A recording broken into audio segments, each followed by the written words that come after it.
And welcome back again.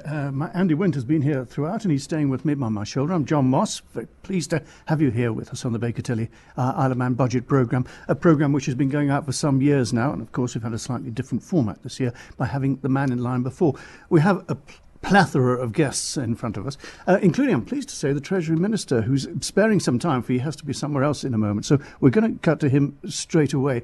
Obviously, we've heard the budget, and you'll recall, dear listeners, the VAT bombshell that created so much despondency over the last, is it 2 decades? I don't know how long it goes back anyway. But right at the start of his statement this morning, the Treasury Minister was able to give the nation some good news. The uncertainty of the final results from FIRSA, what does FIRSA stand for? The Final Expenditure Revenue Sharing Arrangement. It's to do with customs and excise, the famous VAT, has been settled.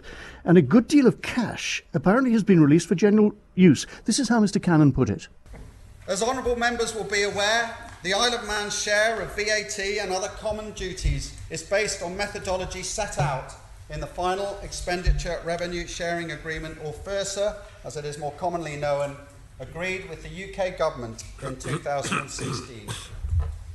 The agreement requires that, for the purposes of calculating the island's share of revenues, an expenditure survey is undertaken every 5 years to determine the amount of VAT and shared duties consumed by individuals and businesses on the Isle of Man. Under these terms, an expenditure survey was required for the financial year 2018-2019. This work has now been undertaken and, following detailed and lengthy discussions with Her Majesty's Treasury, brought to a satisfactory conclusion. I am therefore now able to confirm to you today that we have finalised the required FIRSA calculations and agreed them with Her Majesty's Government in Whitehall. These agreed determinations mean that we can now be confident that the methodology applied in 2016 to calculate the island's estimated share of VAT and shared duties was broadly accurate. As a result of this agreement, I am today able to release the money from our cash reserves that we have prudently held back over the last 3 budgets to deal with any negative outcome from this valuation. In short, the determination of our final share, together with our prudent approach, means that I am able to allocate £44 million into our general reserves, from where this money can be used to target our priority areas, including funding for health and social care and climate change action plans. The Manx Radio Budget Programme, brought to you by Baker Tilly, Isle of Man. The good news released by Mr Cannon right at the beginning of his budget. Mr Cannon with us, as I said. Thanks for joining us.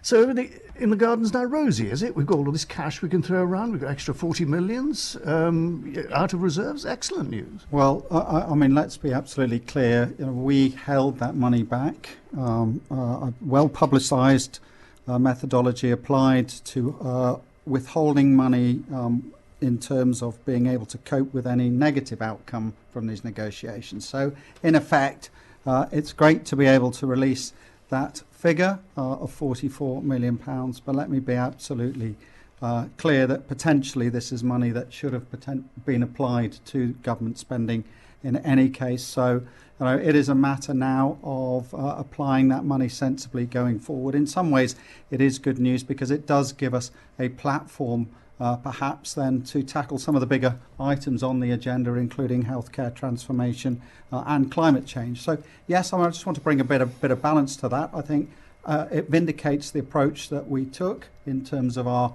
caution around spending all of our, effectively allocating all of our money that was coming in from VAT and customs duties.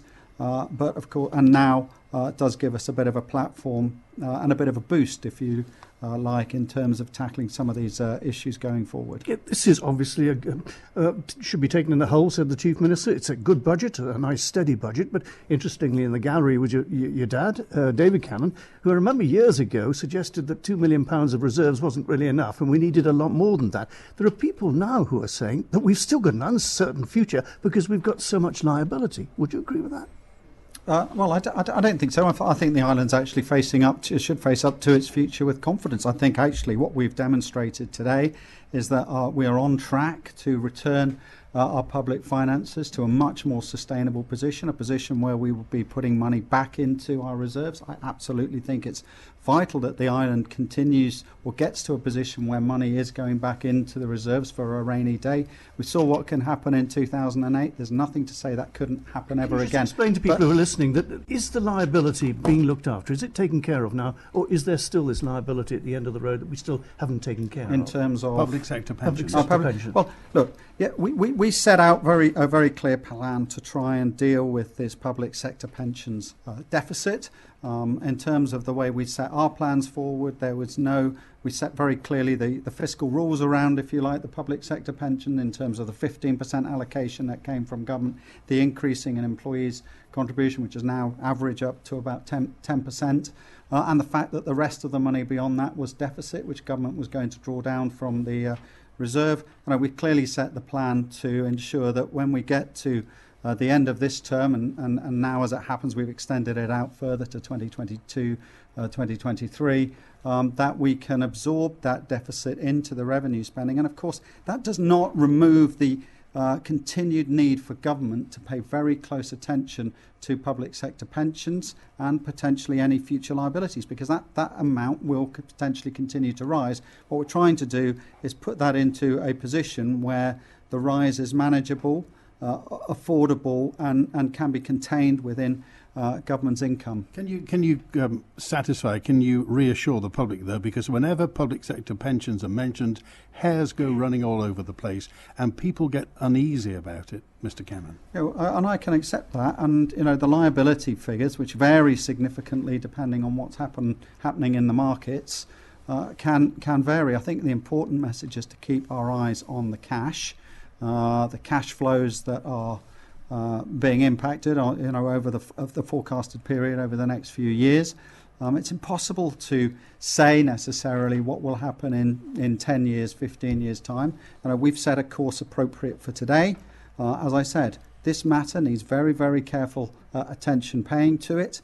We've taken the right steps, I think, for the current time. It may be, of course, in the future that a different approach is needed.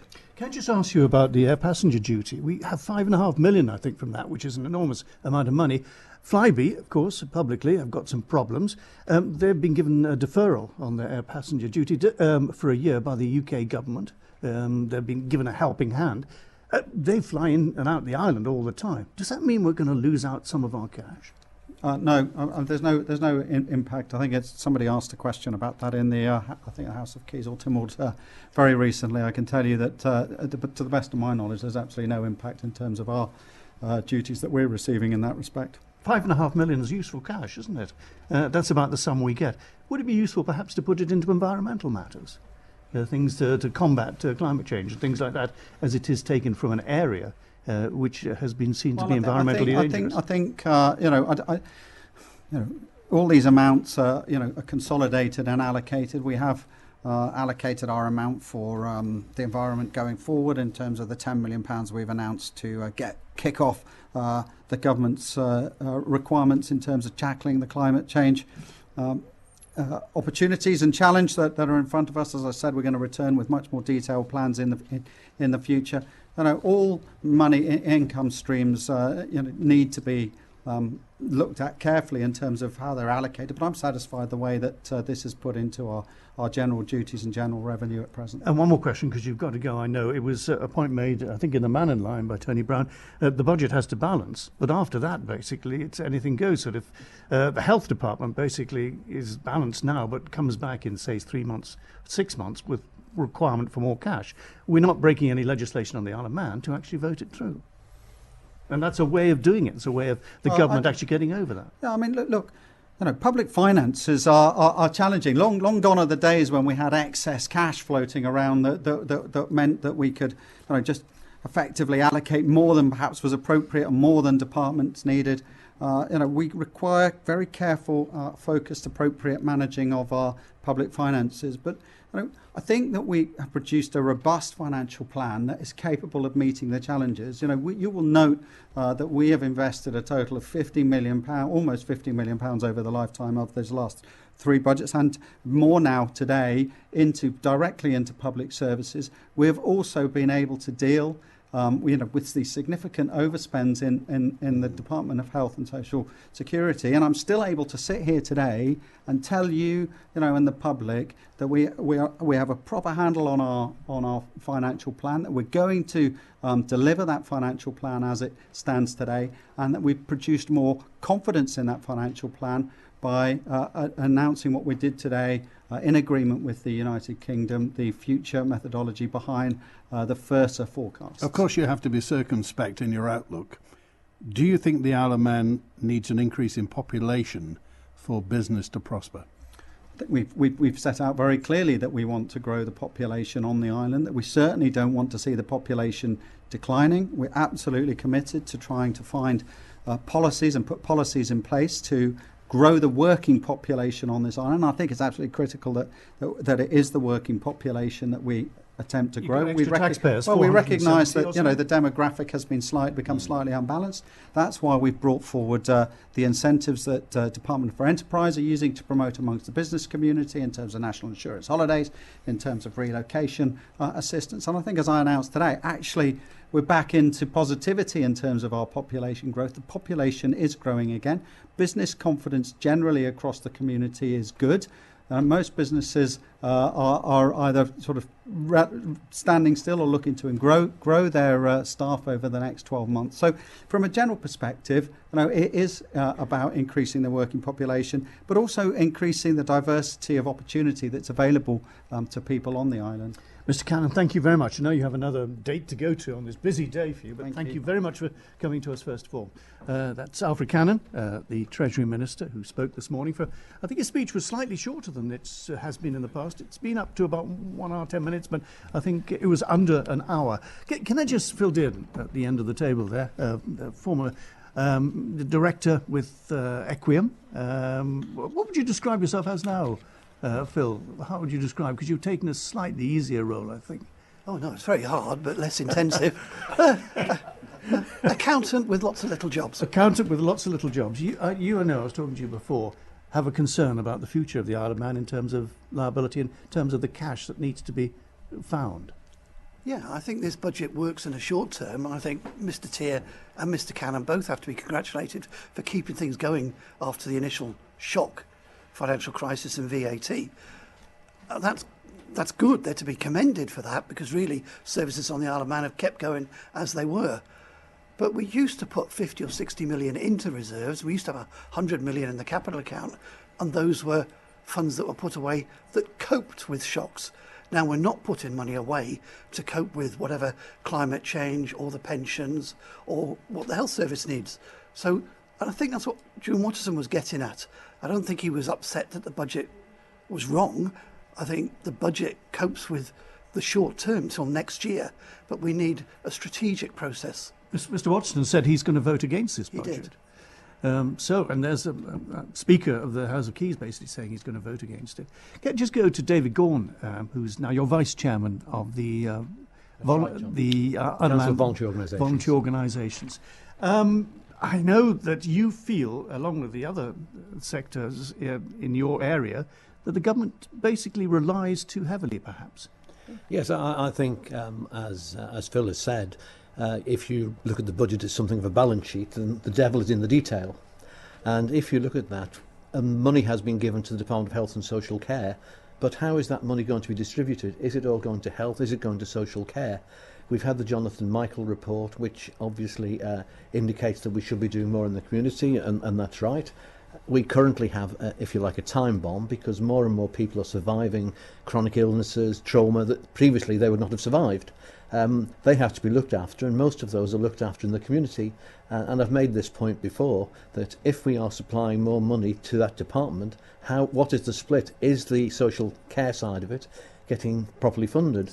We're looking at the Wellbeing Partnership in Peel, which is working well, but again, it's not a cheap option. So, and if we're looking at, and I know that Rob made the point in his speech about the more vulnerable members of society. Now, I'm always a little bit concerned as to what we mean by vulnerable, but however, if we look at the more disadvantaged, then yes, if we consider the number of people who are now using the Graia Jopping Centre, which is over 500, the food bank, Housing Matters, and I was reflecting that about 7 or 8 years ago, Housing Matters, or Kenrick as it then was, tried to establish or looked at the possibility of establishing a night centre in Kingswood Grove. And that stopped after about a year because there was no demand. Now here we are 8 years down the line with perhaps a much stronger island, but the numbers now are 500. So that's a massive deterioration in the situation. Okay, it's 20 past 1. This is the Baker Tilly Isle of Man budget programme with John Moss. I'm Andy Wint, and Ramsey MHK Laurie Hooper is here. You felt that Treasury wasn't bold enough regarding health, Laurie. Yeah, well, I think actually it kind of touches on the comments that have just been made here. What we've seen over the last few years is a very much a holding pattern, a very cautious approach from Treasury, because they knew that these things like FIRSA was coming. They knew these things were happening, and so they were trying to plan ahead. And what I think that's meant is over the last few years, where government should have been taking some decisions, so we should invest in a housing strategy. We don't have one.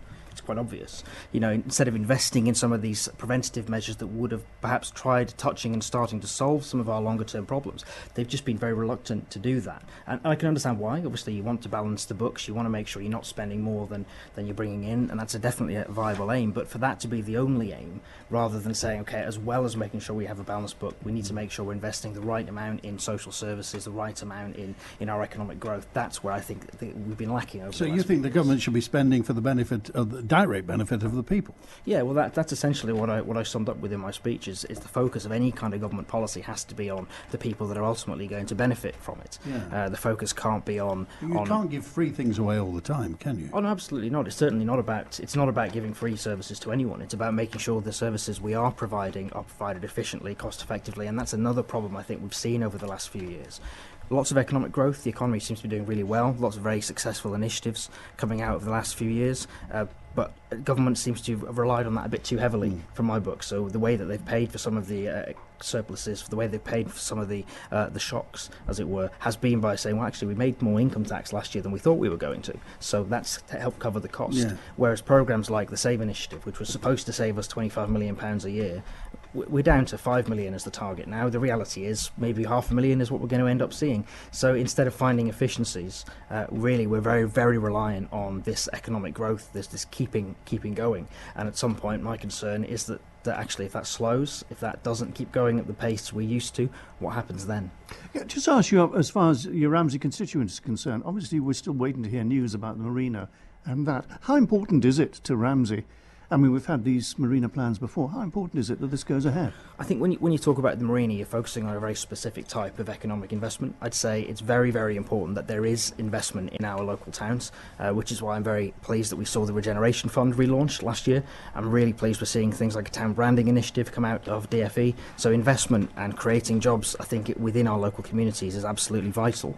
If the marina project goes ahead, I think it will do these things. So obviously there is a potential benefit there. But when it comes to the marina itself, you have to wait and see, actually, the devil's in the detail. What is it going to look like? But in principle, obviously Peel has been transformed by having a marina. Peel was somewhat down at heel, and Ramsey obviously had the opportunity of a marina 20-odd years ago with Dean and Dybel. It was always going to happen, and suddenly in comes the land deal that nobody liked, and it was blown out of the water, and Ramsey missed. And Ramsey's closer to Whitehaven than anywhere else. It could have been on that motorway of yachts. Yeah, and a marina might be the next big step for Ramsey. What we've seen over the last few years is that big investment in Parliament Street. So we've seen Ramsey really turn around, I think, real huge improvement in the kind of the local quality of independent shopping in the town. So the next step may very well be a marina investment. So I'm really waiting to see what comes forward on that.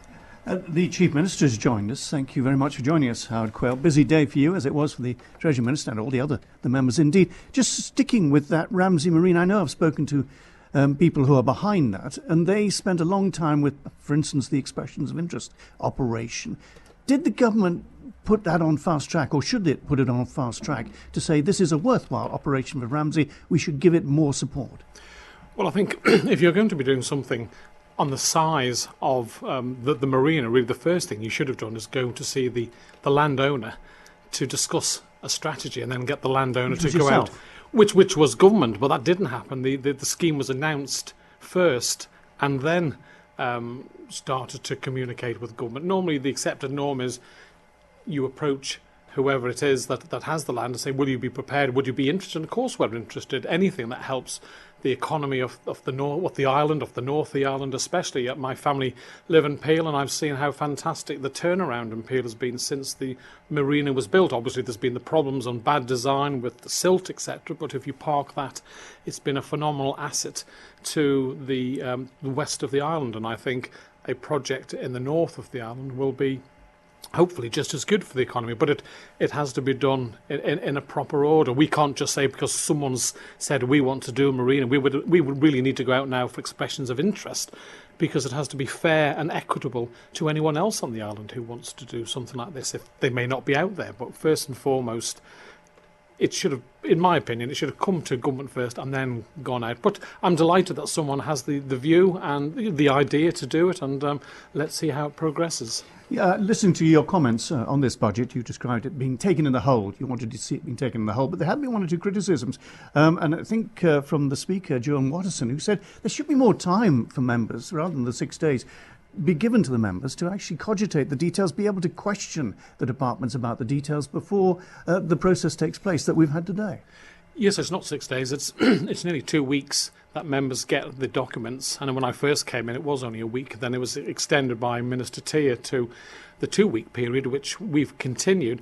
I think it's worth pointing out that he seems to have a little bit of forgetfulness that he was a minister for 5 years in the Department for Home Affairs and didn't seem to be too concerned or offer to resign his position as a minister because the budget wasn't being done in the way that he wanted. And now that he's out effectively on the backbenches, he's changed his tune. So he seems to forget why, if you've been a minister for 5 years and you had the opportunity to make those changes, lobby, and if you didn't agree, and to me it's a resigning matter, because it is for him it's so serious. To vote against the budget is incredibly serious, and therefore if he's doing that, why didn't he do it when he was Minister for Home Affairs for 5 years? So it's a challenge to him to step down, is it? Well, no, he was a minister for 5 But years, he should have done it then. and he should have done it then. He didn't, and now, when he's on the backbenches, effectively, he can throw the rocks that he didn't do when he was a minister. We've heard on the programme this morning some concerns about the level of reserves that the island has, and they're looking to the future, not to now.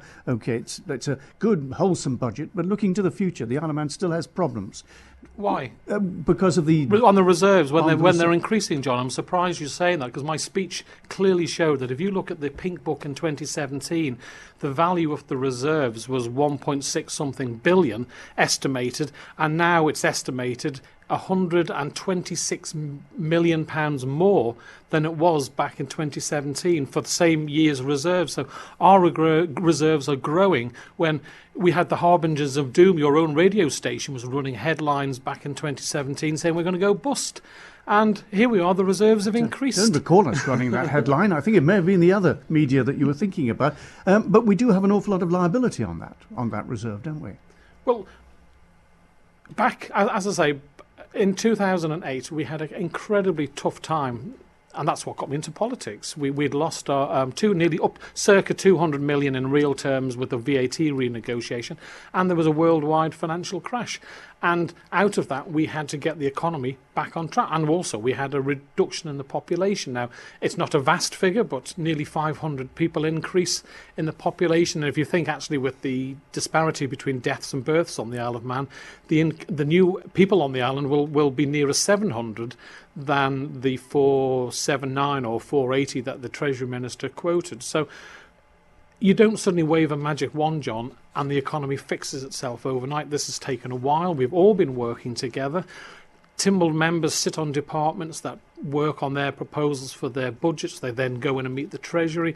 It's something I've encouraged that we do as a team. And if you're not on a department, you can go in and see the Treasury Minister. He invites all Timble members to put over their views. So we are on a steady upward trajectory, but we can't be complacent. I think my speech clearly pointed out the transition period, and whatever the UK negotiates with the European Union, we will have to be ready for that. But it is a strong budget showing growth, but we know there could still be problems ahead, and that's why we've got to be careful. Just finally, because you've doubtless got to be somewhere else, 25 million was what Professor Curran recommended that we spend each year to battle climate change. We've got, I think, 5 million to the Department of Infrastructure, another 5 million put by us.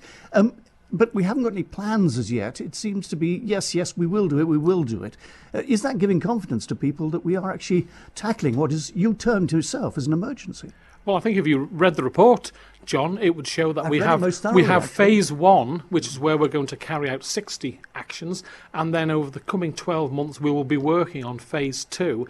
We've put 10 million aside for the climate change, 5 million from revenue, 5 million from capital, and then the FERSA agreement will enable us to put a further amount into that. But it will be working together. We will be setting up a group of climate change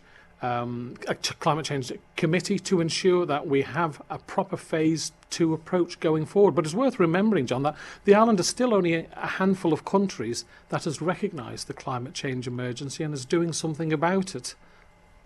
Chief Minister Andy, have you got anything to add there? I just want to go back to, I was talking to the Green Party earlier on about the Manx gas field. Would it be government policy to exploit the gas field? Well, I think it's common knowledge that the transition on the climate change, that gas will be the product to help us transition to our net zero carbon emissions. And we are currently exporting gas from Norway via Scotland on a pipeline that ends up in Ireland, and we have a spur. So for the next 15-20 years we are going to be using gas as a transition, maybe reducing volumes, but it will still be needed. So why would you pay? Also, along that gas spur, I think 6% is lost as it travels along the pipeline. So we're paying royalties effectively to the Norwegian government. This is the Manx taxpayer. Why would you, if you've got it in your own territorial waters, not pay royalties to yourself to maybe fund green technology going forward and cut down on the 6% wastage of the gas as it goes along its journey to the island? How soon could we start drilling for that gas? Well, that's something I do not know. A company has the rights to explore, and they will be seeing whether it's economically viable to go ahead, and the quantities there, etc. They will then report back to government. But in principle, the Manx government approves and would like that to happen. Well, who wouldn't? If you know you're going to continue to use gas and you can get a level of income to help you finance your green agenda going forward. That's exactly what Norway did. They are one of the biggest proponents of green technology, funded by their sales of oil and gas. So we'd be mad not to do the same. We're going to have to release you because we're getting frantic signs from our production team. But Chief Minister, thank you very much for joining us. Thank you very much. A plethora of guests. I've used that word before. Debbie Halsell is joining us. We've got Rob Callister sitting here, who delivered a strong address this morning in reply. One of the first speakers as far as the budget was concerned. Just quickly, Mr. Callister, you have the long-term unemployed was one of the bones of your contention, wasn't it? Yeah, when I looked at this budget, it was definitely a budget that supported hard-working families, and I think that the Treasury Minister has actually, that's been his focus over the last few years. But when you're reading articles online with regard to the difficulties that people go into Gry and to housing matters, just to name two, then we've got to take real look at those serious concerns. And I'm hoping that what the Treasury Minister will do going into next financial year and his final budget, that we actually start looking at some of those welfare issues, looking at the payment levels to the most vulnerable in our society.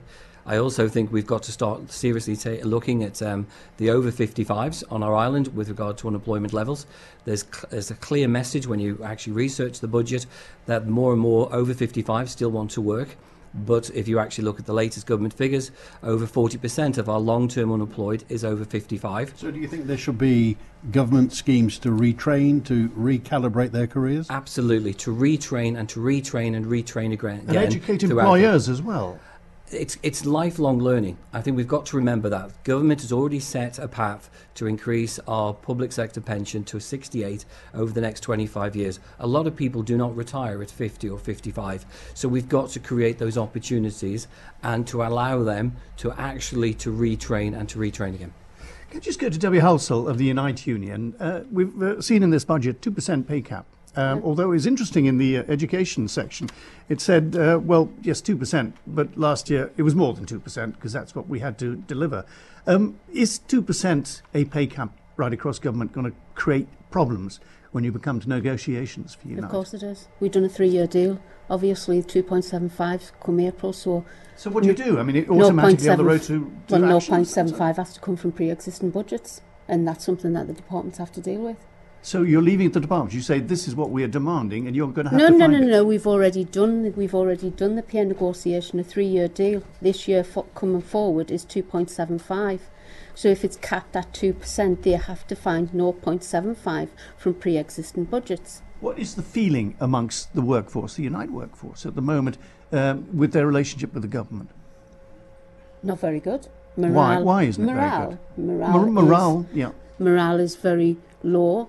Why is that? I mean, we live on a lovely island. We've got lots of benefits. You've got the health minister, who doubtless will be telling the Timor Chamber about the good things that come to people when they live here. So why should people be unhappy?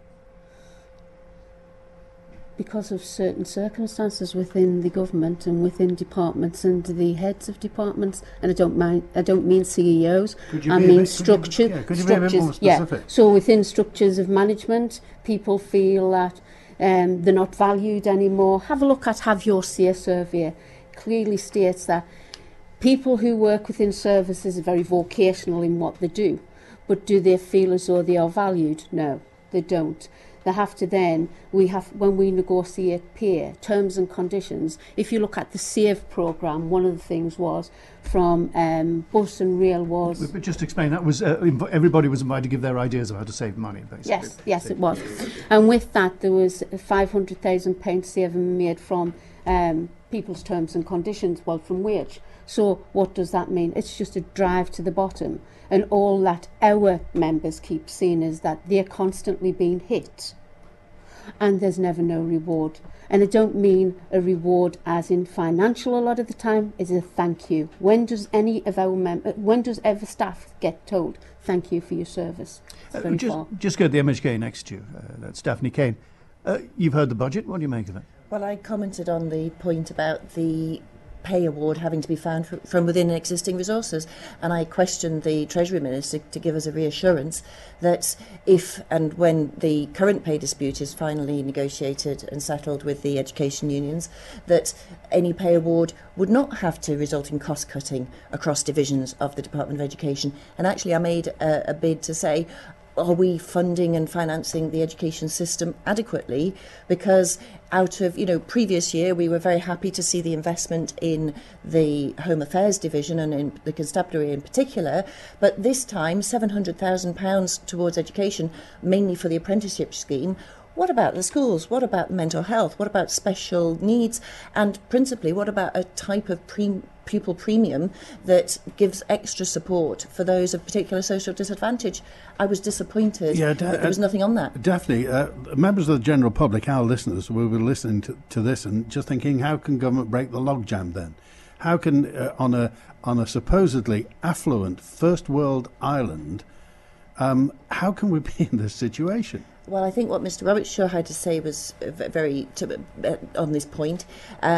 We still are budgeting in individual departments, and there are services and themes emerging, certainly in my community, that I'm hearing about that would perhaps benefit from funding for programmes to break down those silos, put the funding in a programme and make the outcomes and the performance of that programme be apparent, much more open in terms of what needs funding, what benefits the community, what the outcomes are going to be, and if there's adequate funding for the services that need to be provided and the things that matter to people. Can you understand the general public's frustration at politicians? Mr. Robershaw talked about silos years ago, and they're still there.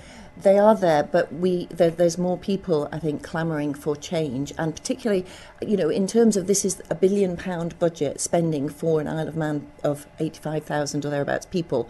So is this the best we can do it? So take it or leave it. Vote for the whole thing or nothing. And we're saying there's some great things in there, and I know from the Department for Enterprise, we are very buoyant economically. The successes, the economic performance of government is very strong. You know, that's where we're winning.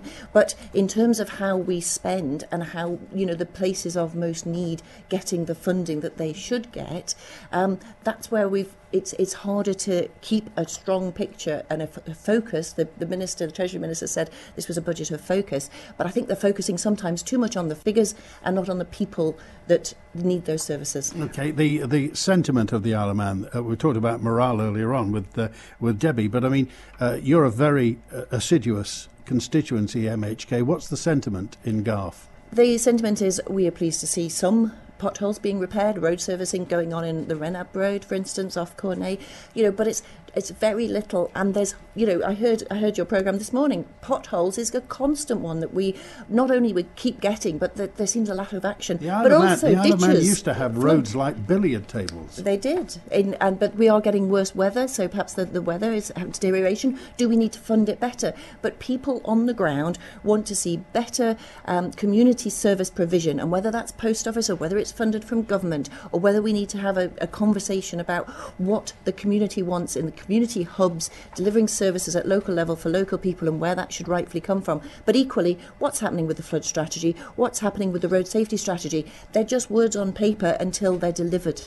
Let me just go to Mr. Ashford, who's sitting at the end of the table, the Health Minister. You've had this job a while now. Is it getting any easier? 2 years, John, believe it or not. So I've survived pretty well so far. The job is never going to be easy, Minister of Health and Social Care. I think, as we've discussed on one of your shows before, I could actually probably take the whole Isle of Man government budget and spend it on health and still probably be asking for more. It's a never-ending stream with health, with the treatments that become available. So is it funded in the right way? I mean, there's suggestions you start at the bottom, work out what is needed and then fund it, etc., apart from the system that we use at the moment? Well, over the next year, that's exactly what we'll be doing. We're going to baseline budgeting ready for the creation of Manx Care. So we will be looking at a service-by-service review over the next 12 months to look at the way that health is funded. So basically, you could say this is a transitional year for us. As far as the private section of concern of Nobles Hospital, what news on that? When are we going to get it? June this year, as we have pledged. And that's going to come in. And how important do you think it is to the island to have it? I think it is important. I think I've said all along, I believe it is important. We have a mix between the publicly funded NHS, but also private provision for those that wish to use it. I think it is a good mix, and I think it's an important mix to have, but it's just ensuring that balance is right.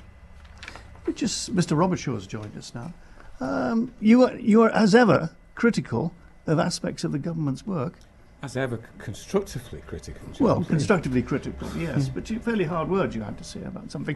You wanted a committee, for one thing, a review to look into various aspects. Well, that sounds a bit sort of vague. I hope it didn't come over that way. I mean, I was talking about productivity, and what I was trying to say was that if you look at this budget, significant gains on VAT, great, significant gains on income through people being in employment and enjoying from the government's point of view, increased taxation, reduced outflow of funds because unemployment's dropped. So those are all, as it were, external to the government's own performance. What's lacking at a very fundamental level is the sense of purpose that is attached to increasing productivity. If you go back a number of years when this difficult situation first emerged, the tendency was to run everything through departments by crude budgets, and there was a tendency to drive savings through reducing frontline services and suppressing income.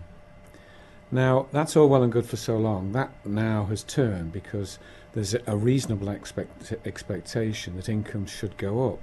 What's missing is a real coordinated drive to get the necessary level of productivity. Now, I did say, in all fairness in my speech, that a short speech for a change from me, I hasten to add, but was that the key issue to productivity is significant capital investment in technology, so you can shrink the bureaucratic process. Now, to be fair to government, they've got a series of really important programmes running.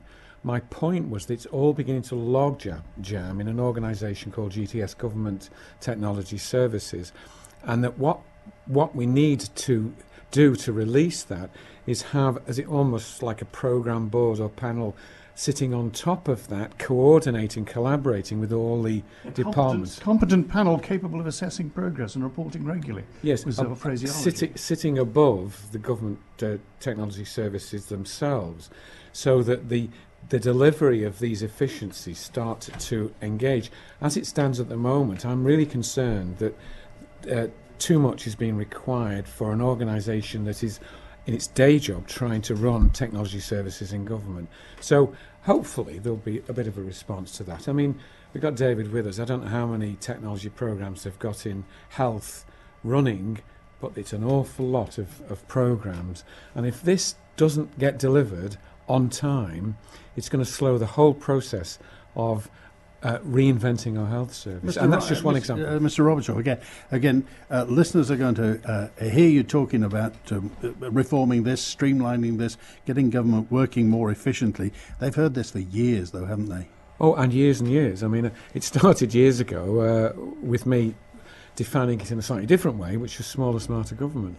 That the whole concept was to introduce technology in a bureaucratic lump, as it were, and enable more funds to be delivered to frontline services. And there are good examples of that happening in various other jurisdictions around the world. And we need to grasp this, bring it right to the centre and make it happen, because, as you say, it's just words. And the private sector's been doing that for years. They've been doing more with less for a long time. Lots of things have disappeared right along Athol Street, and business will evolve and business will find its own level. So why doesn't the public sector grasp this? Well, because really, whereas all those people you're talking about in the private sector have competitors, and if they don't become more efficient and more customer focused, their jobs and their businesses will go.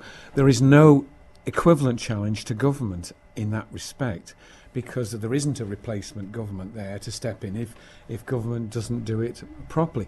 To achieve it, we really have to restructure the way government works, because our current budgetary controls are very, very crude through Treasury. I almost feel sorry for Treasury having to control everything by crude budgets. What we should be doing is running our strategy by themes across departments.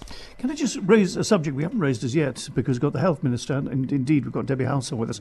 The subject of stress. We hear this more and more in our society, from the young up to the old. Obviously what you were talking about a lack of pay, you say problems and conditions, etc., leads to stress. Is the health department finding more cases where people are having to be treated for stress? Within health... Within health itself, even the staff within health, there is themes of increasing stress and particularly anxiety as well around change.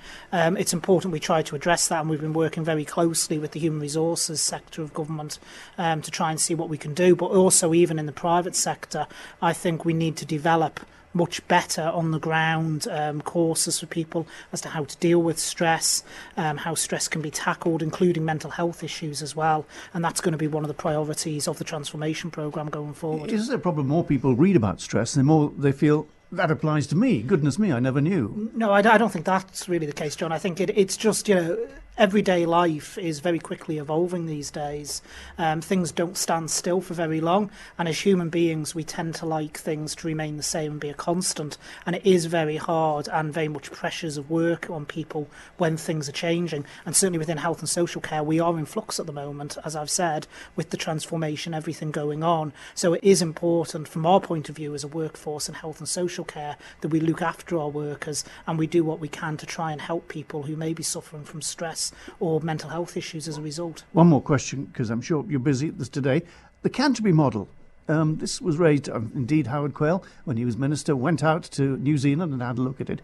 Where are we with that? It seems to have sort of disappeared. It hasn't disappeared. It was in the health strategy that the then health minister, Mr Quayle, put in place. You should explain, the Canterbury model was getting more people treated at home, staying at home and getting treated and actually it was in the health strategy from 2016, which is still running now. And also, of course, it plays a major part in the health transformation in terms of ensuring that we have integrated care, because the whole integrated care pathway and what we're doing with healthcare transformation is about delivering more in our community. Why don't we hear more about it? Why don't we hear it? Well, I don't know how many more interviews I can really do on it, John. I don't seem to hear the phrase around. I mean, that seems to be a good idea to myself, to get people to stay at home and be treated. Well, like I say, it's all joined up in the integrated care model and the transformation.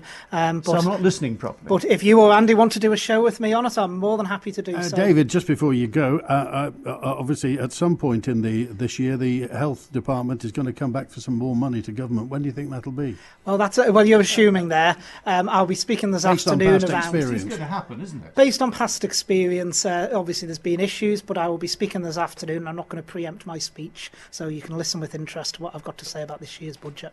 David Ashford, thank you very much. We've got Andrew Newton here of the Langan Newton. Langan Newton, who wanted to come in about points that were raised by the Chief Minister about gas and about natural gas on the island. Yeah, I think it would be remiss of the Isle of Man Green Party not to respond to that narrative, which doesn't just stack up with the facts. As Mr Quayle said, as Chief Minister, there's a private company that have the rights to explore, and then ultimately, if they decide, we would challenge that, exploit gas from the field northeast of the island. However, that does not mean that the Isle of Man will then get that gas. The Manx Utilities will no doubt be having many future contracts of gas being supplied, as Mr Quayle says, from Norway, and they will be in contracts which will probably have penalisation clauses if they try to eject from them to get this prospect of gas from the northeast of the island. So it just doesn't stack up, this narrative that we should be doing it, because then it'll just go to the power station in Polrose and be burned, and then, because we're going to burn it anyway. The Isle of Man Green Party says from today we need to stop that, but also there's gas that's around the world that if we try to extract any more will just put us over this 2 degrees of dangerous warming that the IPCC has said we can't go near because it'll have catastrophes for the future of the Isle of Man. You don't trust the government? Well, I'm being frank with the facts here. By Mr Quayle said he's talked about, isn't it better to take it from the Isle of Man than take it from Norway? And I'm saying, well, there's no reality, there's no certainty that that's going to happen, because this is a private company. They'll sell the gas to the highest bidder. The Isle of Man government, to try and buy that gas from Manx Utilities, they might be paying over the odds from what they'll be paying for in Norway at the moment. Interesting items raised by the MU. Can I just read a couple? The key challenges for Manx Utilities include declining energy demand, which surely must be good, but also it goes on about the routine planned maintenance of the combined cycle gas turbine plant at Polrose causes a spike in costs and is the primary driver behind the budgeted deficit for the year. Can you explain that? Because I had a look at it and I thought, what does that mean? Are they just doing maintenance or what? Do you know? Well, I'm not clear from that paragraph, but presumably the gas power station, as the sole monopolistic structure for producing energy, will need some maintenance to keep it up to date. So they have to go to elsewhere to get some energy for this, presumably. Pull in more? I don't know. We've got the infrastructure minister at the end. Do you know what I'm floundering here? Because I don't quite know what it means. Well, I think... Sorry, Mr. Harmer, Ray Harmer. Yes, welcome. Just generally speaking, we need to sort of take a step back. On the climate change agenda, and we had a great report last month.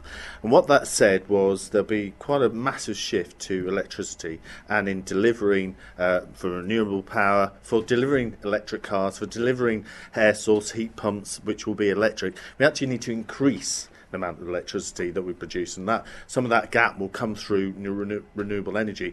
I think we're starting to take a really bold, and I think people underestimate how bold a step that we are doing with following the climate change plan, and it's something I'm very passionate and really keen on. It goes from things to do with active travel, people, let's say electric cars, buses and so forth, and we're on that journey.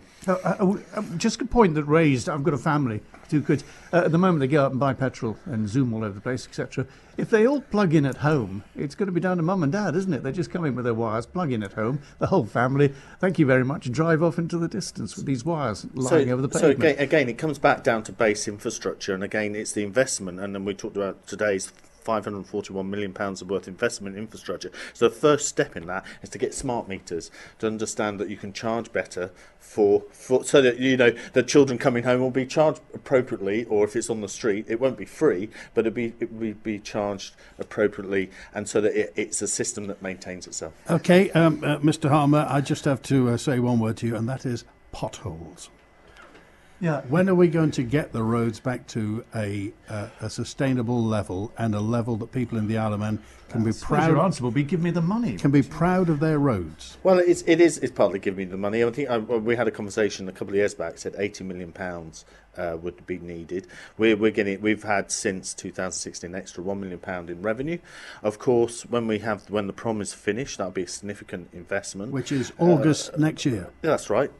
And as well as that, we've got the Castle Street, Lord Street, some of that work. What my biggest beef has been that a lot of the roads in the countryside have been actually, if you go around St Mark's and places like that, they're quite nice roads, and we need to get, and Ayrton Road and other places, we need to get that investment in the towns, which is where most people will say where the potholes are. The problem is that every time you dig a road up in the town, of course, that's a lot of inconvenience and disruption. So it's a balance between how much disruption you enforce on people and at the same time developing roads. But I will always argue for a bigger roads maintenance budget. There is a pothole on the way up from Braid Crossroads up to Chibana, which cars now drive around. I think it was left where they put something in the road, and now it's sunk. And cars actually go out round it, which is not very safe, actually. So any critical safety will be done within 24 hours. Remember, parish warden will only look at each stretch of road, because we've got about 1,000 kilometres of road. They'll only look at it once a year. So if there's a pothole, the best thing, ring 85 0000 or go on the report problem app, and if it's safety critical, will be done within that period. Just moving on to Peel, the £500,000 you're getting for the marina. Have we got plans? Is there plans for a silt gate or a silt trap? We've got a number of different plans. The main thing, there's always two parts of the project. One part is get the stuff out. The second part is actually deal with the silt coming down. But it isn't not just about dealing with the silts, dealing with the contaminants. We have two areas: Kinslow Reservoir with the zinc, and for Snuff the Wind it's lead. Now there will be measures that DEFRA will introduce around the Snuff the Wind area and Foxdale Mines. Also Kinslow Reservoir, that needs to be dealt with. When we deal with those contaminants as they come down, that will obviously potentially could mean that we could go to sea with the silt. Well, when you say deal with, clean them, you mean?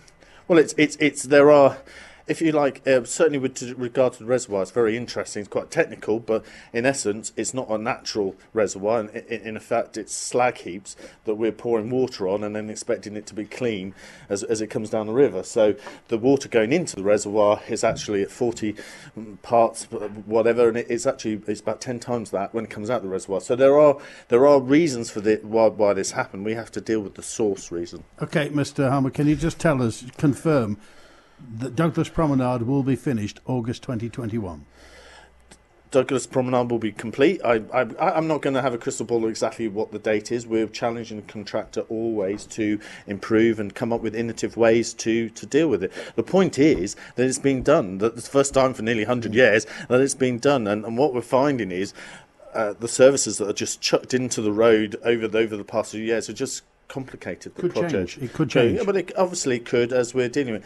What we will see, though, as the project goes forward, it will reduce the risk. So as it changes from a service engineering to a highway engineering project where you're just dealing with the service, the risks reduce, and therefore we can be more certain about the date. We're coming to the end of the programme. Can I just finish off by talking to Phil Dearden, who's returned to us? Looking over the island, are you confident? I know you've got some problems with the reserves and all. Is the Isle of Man going in the right direction? As far as finance, as far as business is concerned? Yeah, I think it is generally. Well, I do talk to businessmen on the island. I do get the impression that businesses are doing well. In the main, things like gaming and fiduciary can't get employees and they're having to recruit off island. I think our problem is a structural one in that we don't get enough revenue to the government. And we'll just have to go to David Gorm very quickly. You obviously have some concerns, but are you optimistic for the future and for the people who need the cash, the lower paid? I think as long as everybody works together, and that includes government working with the third sector, it is achievable. And I think one of the things which was mentioned was creating an environment where disabled people can achieve their maximum potential, and that means it's all working together, whether it's the Minister for Infrastructure, the Minister for Health. We all need to work together to achieve that. We've come to the end of the programme. We have a guest here who I've not been able to get Devon to. Watson. We were going to talk to Devon Watson from the Fare Free campaign, but we can guarantee we'll get you on the Man in Line fairly shortly. More buses, cheap buses, yeah? Yes, in brief, exactly. In brief, thank you. Well, that's the end of the programme. Thank you very much for my guests who've been pouring into the studio here at Tynwald offices. And in fact, Andy Wint, who's been sitting next to me and was sitting here for the man in line. Well, I hope you've enjoyed the programme and have learnt quite a bit out of it. But now, let's return to the studios.